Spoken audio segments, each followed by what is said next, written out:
When I was 12 years old, my father had just started his own bulldozing business.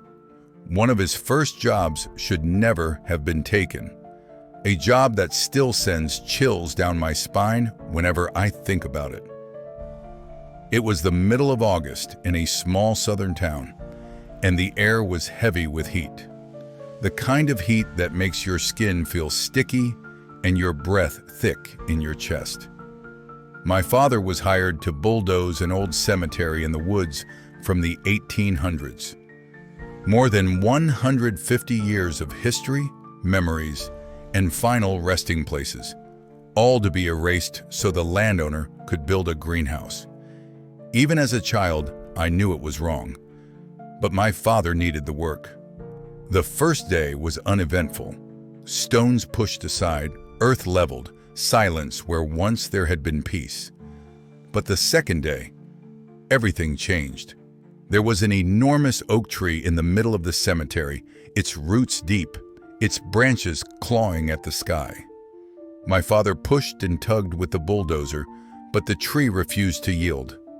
Finally, with one last heave, the oak came crashing down, and beneath it, buried under years of soil and roots, was a tombstone. It was old, weathered, its inscription long erased by time. The stone was nothing but a shadow of what it had once been. My father brushed the dirt off, looked at it for a moment, and then went back to work. But that night, the ground began to glow. My father told me later what he saw, a soft, unnatural light seeping up from the earth where the oak tree and the hidden tombstone had been. The glow was steady, eerie, almost alive. So disturbed, he called his brothers to see what he saw. 4 grown men stood together in the dark, staring at the light that made the ground glow a bright yellow color. One of my uncles claimed it was just an old burial practice. Pioneers sometimes used lime to bury their dead. But the others weren't so sure. 2 of them left immediately, shaken and pale. My father stayed only long enough to make sure his eyes weren't playing tricks on him. The glow remained. That night, he called my mother, his voice heavy with fear. We were in Texas for a funeral, so I didn't see it myself. But I know what my father saw. 4 others saw it too. By morning, my father decided that was the end.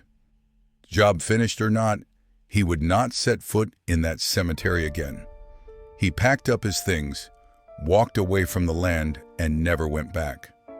7 months later, my father, just 32 years old, became suddenly and mysteriously ill. Within weeks, he was gone. No explanation, no warning, just gone. I was 12 years old, standing at another grave, wondering if the earth itself had claimed him. I will always wonder if it was the cemetery, if it were that tombstone, if it were the glowing grave. And to this day, when August comes around, I can't help but think of that old cemetery and how it has taken so much from me.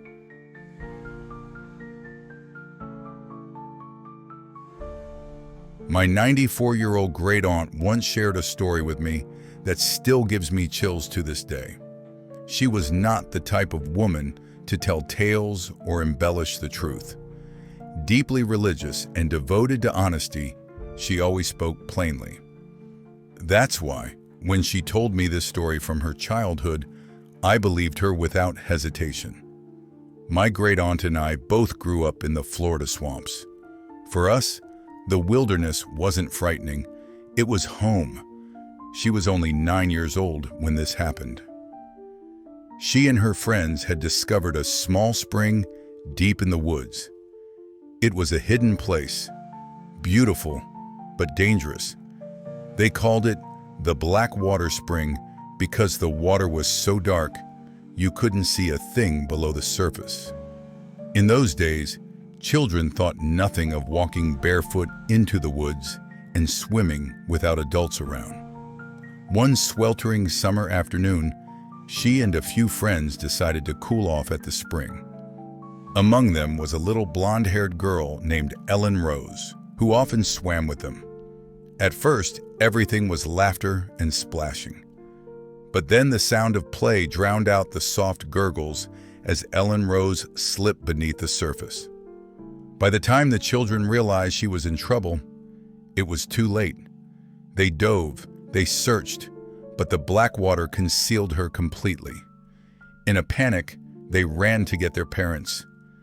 Ellen Rose was eventually found, but she was gone. The spring was abandoned after that day. Over time, nature reclaimed it, swallowing it in vines, shadows, and silence. Decades later, my family and I lived on the very same property, deep in the woods, unaware of the spring's tragic history. I didn't know the story of Ellen Rose until she came to me.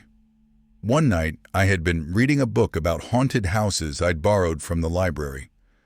Feeling unsettled, I went to sleep in my sister's room. Sometime after midnight, I woke to the sound of pages turning. At first, I thought my youngest sister must be awake, but when I looked around, she wasn't there. A light glowed from my own bedroom, so I crept back to check.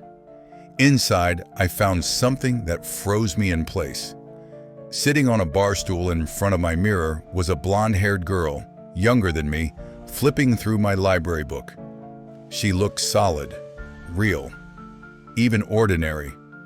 But something about her presence told me she wasn't human. I rubbed my eyes, convinced it had to be a dream. But when I got my other sister to look, she saw the girl too. We were both so terrified we ran back to my sister's bed and hid under the covers, leaving our youngest sibling still asleep in the haunted room.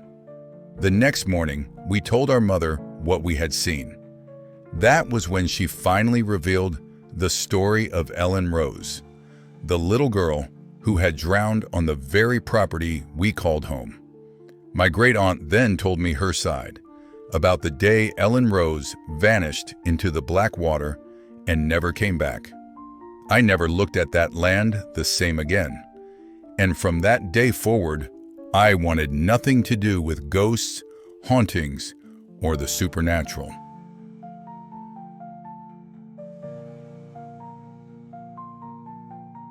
I grew up in the deep woods, and for me, the forest wasn't just a place, it was home. Camping and hiking weren't hobbies. They were part of who I was. While most people my age were glued to their phones or TVs, I wanted nothing to do with technology. I preferred silence, the rustle of trees, the call of a bird, or the crack of branches under my boots.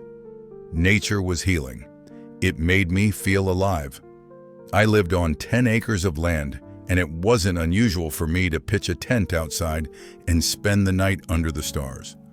I had a house, sure, but being out there in the stillness of the woods was where I felt most comfortable. That's why the day I stumbled onto something strange still chills me to this very day. It happened on a walk toward a lake that connected to the edge of my property.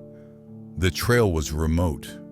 Hardly anyone ever passed through there, but that day, tucked back in the trees, I saw something out of place. An old Ford Granada. I knew that car immediately because my grandmother used to drive one when I was younger. At first, I thought it was abandoned, but then I saw him. An older man, maybe in his 60s or 70s, stood near the car. And with him was a boy, no older than 14 or 15. The boy's eyes met mine. He didn't say anything. He didn't move. He just stared. I remember the uneasy feeling that hit me like a wave. Something was wrong. This was not a place where strangers parked their cars, especially not with out-of-state tags. When I glanced at the license plate, I noticed it was from Nevada. That only added to the sense of dread. I didn't have my cell phone on me. I rarely carried it when I went walking because I hated technology. But that was the day I regretted it more than anything. My instinct screamed at me to keep moving, to get out of there. So I walked fast, too fast, probably, glancing back over my shoulder. The boy kept looking at me. His expression was something I'll never forget.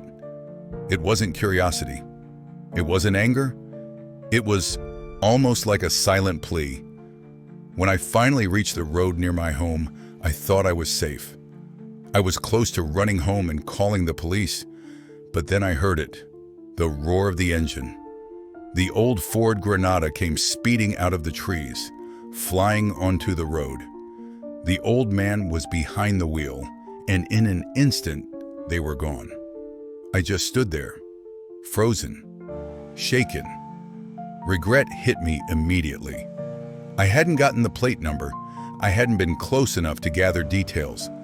All I could tell the police later was that it was an old Ford Granada with Nevada license plates, an elderly man, and a boy who didn't appear to belong there.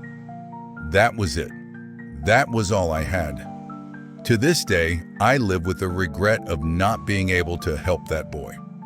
I replay the scene over and over in my mind, wishing I'd carried my phone, hoping I'd written down the plate, wishing I'd done more. I can only hope that whoever he was, he found a way to escape,